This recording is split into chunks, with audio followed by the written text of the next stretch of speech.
Waalaikumsalam warahmatullahi wabarakatuh. Ya. Iya. Terkait dengan paparan Buya tadi, saya sangat terkejut sekaligus cemas ketika melihat betapa beratnya ujian yang dihadapi oleh kita manusia, terutama saya pribadi.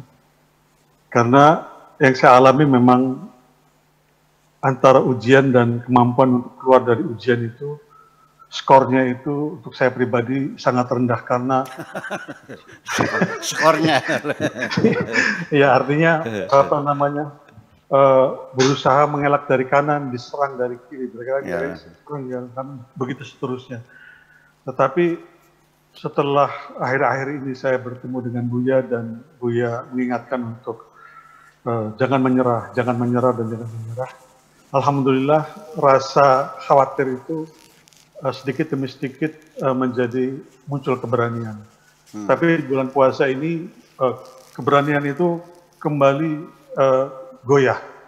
Karena tiba-tiba di dalam bulan puasa Ramadan yang kedua di era pandemi ini, ternyata kondisi sosial maupun kondisi rumah pribadi itu nampaknya semakin tidak jelas karena situasi yang semakin tidak menentu, dan ini tentu saja memacu atau menimbulkan rangsangan batin untuk berpikir macam-macam terkait dengan mencari solusi, dan solusi apakah itu berkaitan dengan masalah karir, kaitan dengan masalah nafkah, kaitan dengan masalah prestasi, dan seterusnya.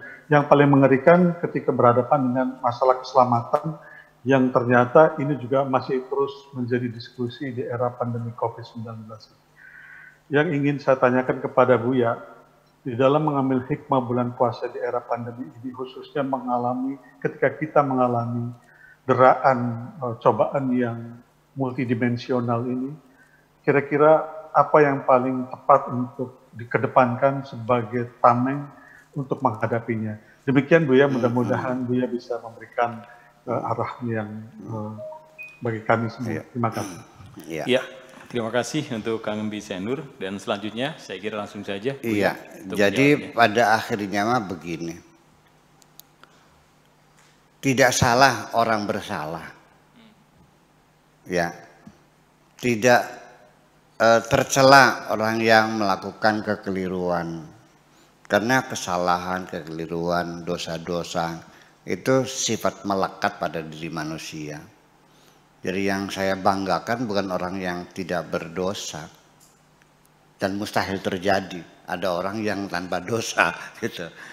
Jadi yang hebat itu bukan orang yang tidak berdosa, tetapi orang yang cepat bertobat kepada Tuhan. Itu letak ujiannya, diuji itu supaya coba kamu kembali enggak gitu kan gitu. Ternyata tabayatu bukan abayaubu, artinya kembali kepada Tuhan.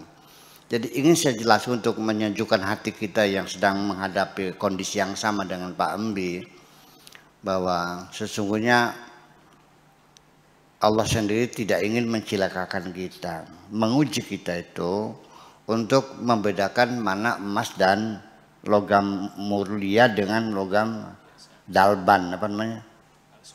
Apa dalban bahasa Indonesianya? Apa? Iyalah, ini Pak Embi ini emas murni apa emas-emasan gitu kan, perlu digosokkan ke batu dulu kan, dikasih cairan apa namanya tuh, ya itu, oh ini emas berapa karatnya dan sebagainya.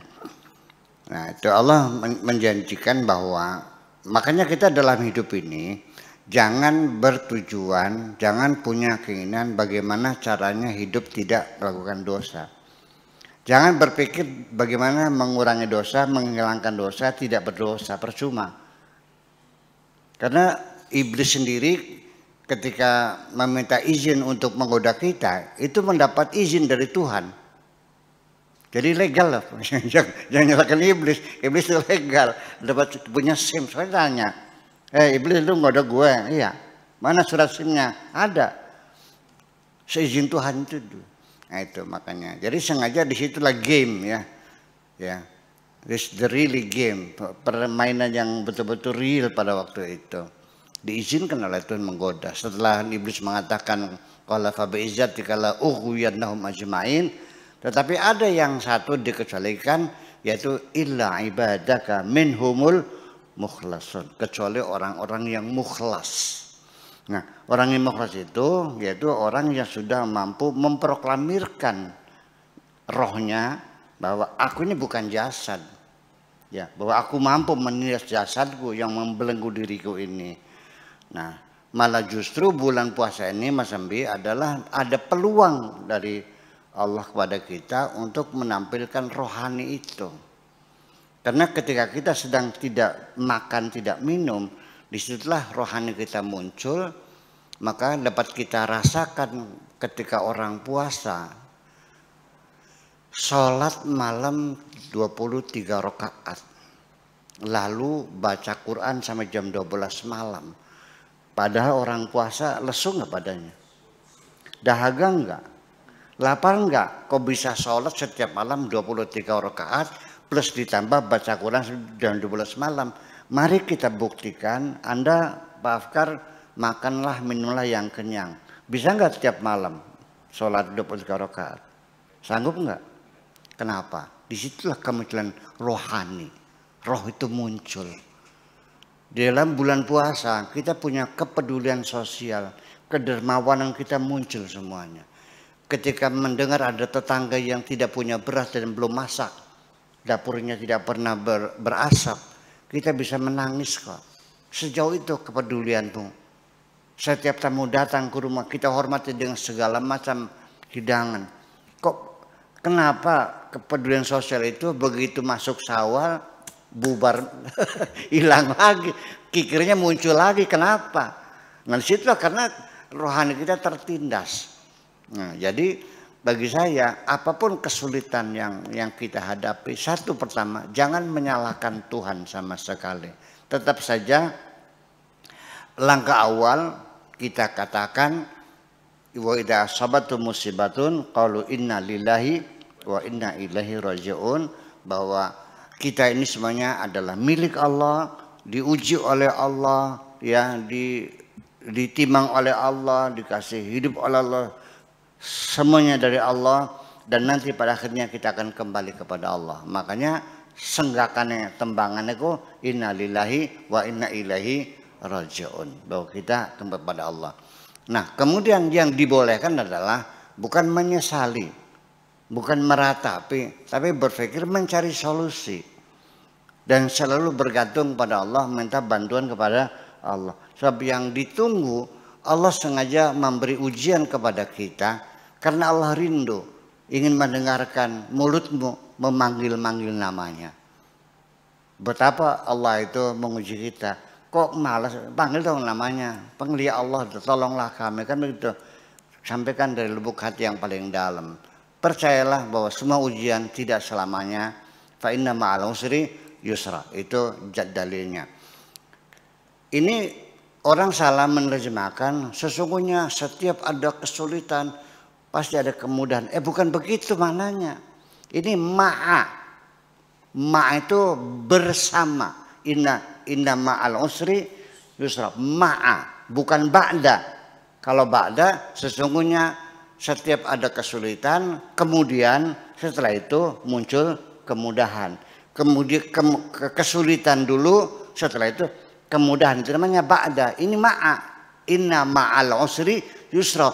Jadi setiap ada kesulitan, at the same moment, pada detik yang sama, tanpa jeda waktu, berdampingan bersama-sama dengan kemudahannya. Jadi Allah sudah mempersiapkan kesulitan dan kemudahan itu bersama-sama. Ini orang-orang kadang-kadang nggak paham gitu tuh. Jadi inna ma'a sesungguhnya bersama-sama. Setiap kesulitan bersama-sama dengan kemudahannya, bukan setelah. Percayalah dalam detik yang sama, ketika kita memanggil Tuhan, itu pasti akan ada energi besar yang akan memberikan kemudahan kepada kita. Saya kira mungkin seperti itu aja. Terima kasih.